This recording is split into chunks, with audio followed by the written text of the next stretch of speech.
we do not put enough stock. We do not put enough focus, energy, or value. That's the word. We do not put enough value to intensity. We do not put enough value to coming at something aggressively or coming at it Yes.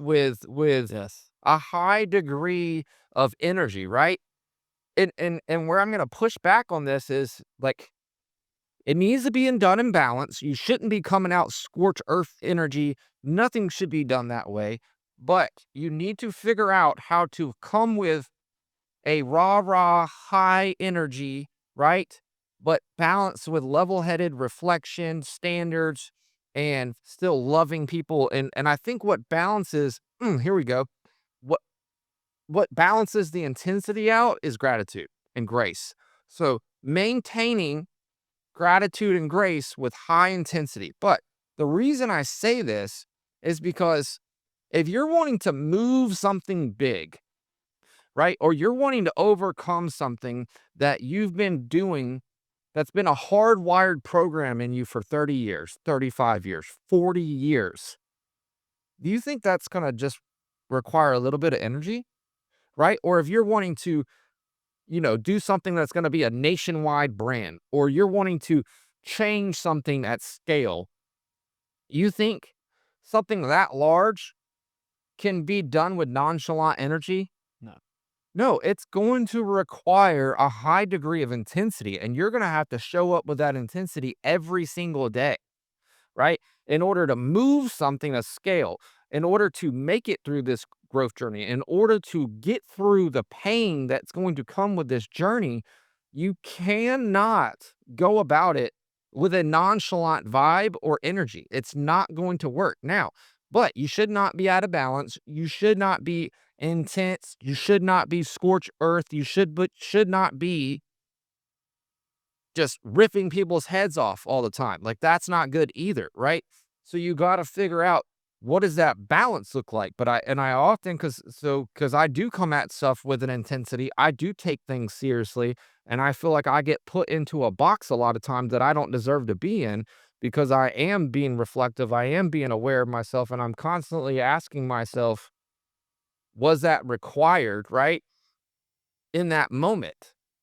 And I don't know. Sometimes maybe it wasn't. Maybe softness was required in that moment. And that's discernment in life of figuring out when it is and when it isn't. But I can tell you this much, softness can come along and you can afford it once you've made it to where whatever it is that you're trying to do has its own momentum, Yeah. right? But in the beginning, it's going to require a degree of aggressiveness to really push something and get it going. Once it starts moving itself, then the degree of energy that was required in the beginning, you can dial back. You don't need that anymore. It's not necessary. But to think that you're going to move that ball without it, that's crazy. But people As you're get them confused. as you're explaining this and you and I are aligned on this because you do a good job of helping me because again, as I mentioned earlier in the episode is um I will get very intense and I'm not controlling it well and it's like scorch earth, let's say wide beam. But as you're talking about intensity and you're talking about energy and you're using those words for me to for the audience, the for those I will take an illustration or a metaphor really helps me when I'm communicating with people, my mind is drawing pictures or creating images to where I can store what they're saying to that image and then remind it's a way that I can remember it well.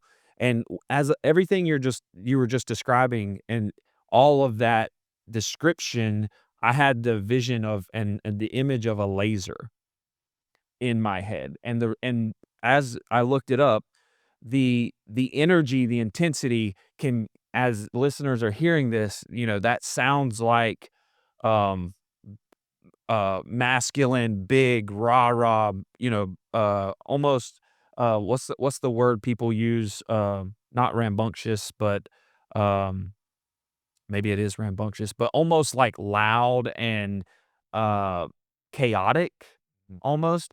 And to for me and what I'm currently working on is I'm thinking of like a laser has has a large amount of energy.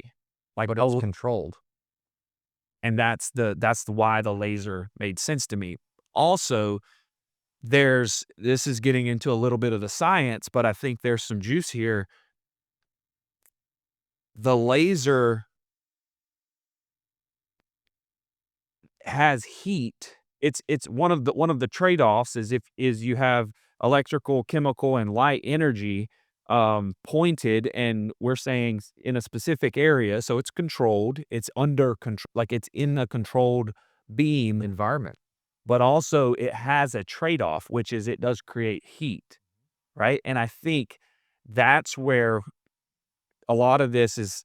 I think people can misunderstand a type A or people that are talking about intensity because the as you get momentum, you can begin to invest in or you can apply some insulation around, say, the onset of the laser so that the heat's not affecting anyone in a negative way.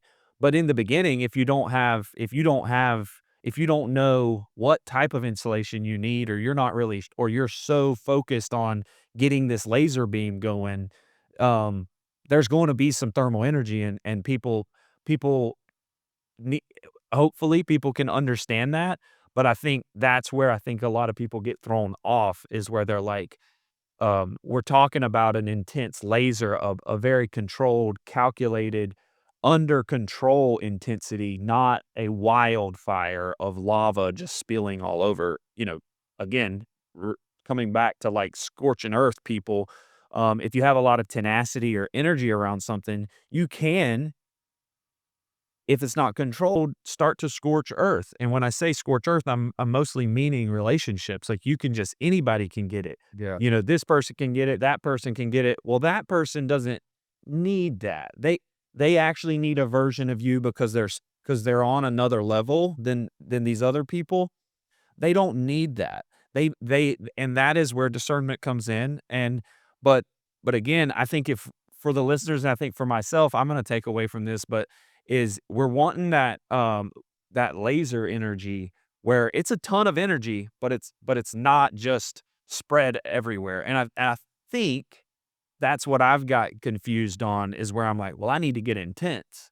Well, then means I need to raise my frequency, but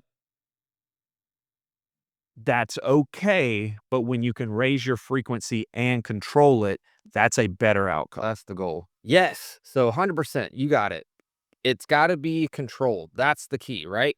You got to have control. You got to have the parameters, and that's where people get confused, or they struggle with the dichotomy of life, with balancing.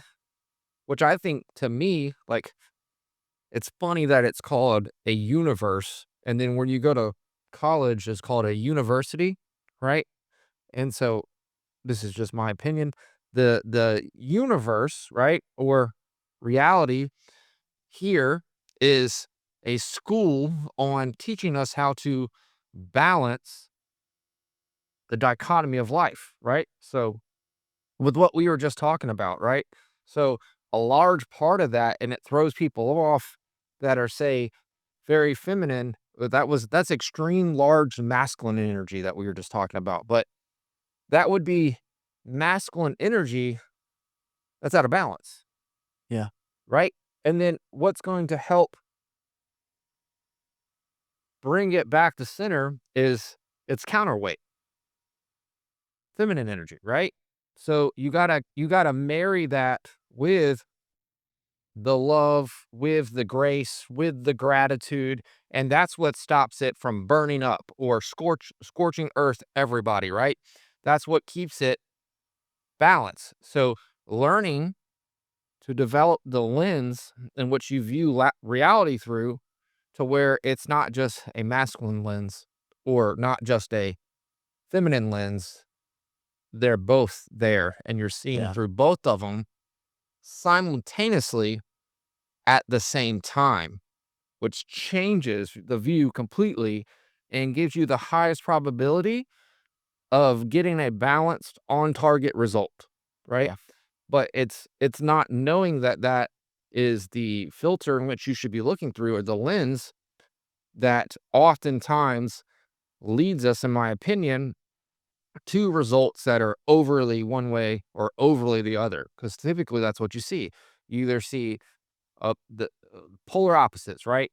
A very masculine, very high energy, very scorched earth. You everybody can get it. You want this, and then or very loving. Oh, it's okay. Overly patient. Just it's gonna be okay, right? Both of those work to some degree, right? So, and this is gonna bring me into a main point that I want to make.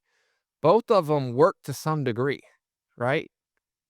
But they don't work at the highest degree of which they can. And what I mean by that is I've always said this, like, because say with the roofing company with sales. Sales, in my opinion, and Scott calls it stacking bricks, but it's all about stacking as many bricks or doing as many things as you can that's going to increase the percentage or the probability of you closing that deal, right? Winning that business. So if you're just in intense masculine energy, then you have left a lot of bricks off the table or com- completely decrease the percentage or the chances of actually hitting the target or achieving the goal by how much? By a lot, right? Because you're missing the whole other counterweight, the feminine piece, right? That's not there to give you the remaining 50%. So maybe you hit 40% to 50% of the time, but you could be hitting 90 to 95 to 100% of the time.